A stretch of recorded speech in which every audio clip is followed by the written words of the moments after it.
Cersei a demandé à me voir. Nous avons beaucoup parlé de sa fille. Des inquiétudes qu'a votre sœur à son endroit.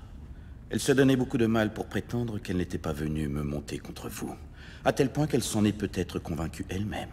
User de sentiments vertueux à des fins vicieuses est l'un de ses nombreux talents. Il lui a été difficile de cacher ses véritables intentions.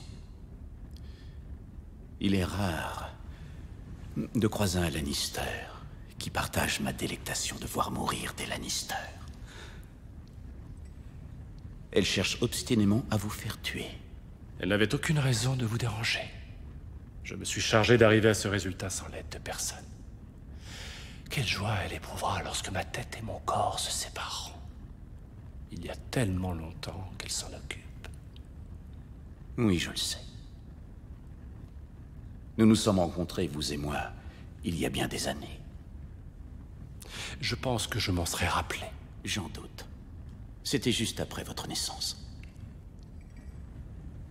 Notre père nous avait emmenés en visite à Castral Rock, ma sœur Ilia et moi. C'était la première fois que je quittais Dorne. Je n'ai rien aimé de ce roc. Ni la nourriture, ni le climat, ni vos accents. Rien du tout. Mais ma plus grande déception, ce fut vous. Vous avez sans doute plus en commun avec ma famille que vous ne voulez l'admettre. Pendant tout le voyage depuis Dorne, le seul sujet de conversation était à propos du monstre qui était venu au monde chez Tywin Lannister. Une tête 2 fois plus grande que son corps. Une queue entre les jambes, des ergots, un œil rouge sur 2. Les parties d'un garçon, mais aussi celles d'une fille. Ce qui aurait grandement facilité les choses. Quand nous avons rencontré votre sœur, elle a promis de nous emmener vous voir. Tous les jours, nous le lui demandions, et tous les jours, elle nous disait « patience ». Et puis, enfin, votre frère et elle nous ont emmenés dans la chambre des enfants. Là, elle a exhibé la créature. Votre tête était un peu grosse, vos bras et vos jambes un peu petits, mais d'ergot aucun.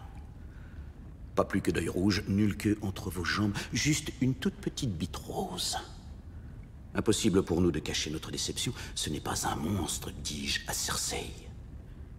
C'est simplement un bébé. Alors elle a répondu, il a tué ma mère. Et elle a pincé si fort votre petite bite que j'ai cru qu'elle l'arrachait. Jusqu'à ce que votre frère l'oblige à arrêter. Ça m'est égal, nous a-t-elle lancé. De toute façon, tout le monde dit qu'il mourra bientôt. Et j'espère que c'est vrai. Il n'aurait même pas dû vivre aussi longtemps. Il est vrai que tôt ou tard, Cersei finit toujours par avoir ce qu'elle veut. Mais que faites-vous de ce que moi je veux? Je veux que la justice soit rendue à ma sœur et à ses enfants. Si c'est la justice que vous cherchez, vous avez mal choisi l'endroit. Je ne suis pas de cet avis.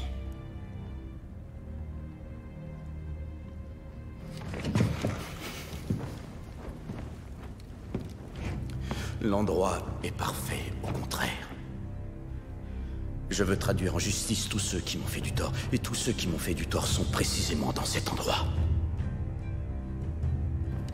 Je commencerai par Sir Gregor Clegane, qui a tué les enfants de ma sœur, et l'a ensuite violé les mains encore tachées de leur sang, avant de la tuer elle aussi.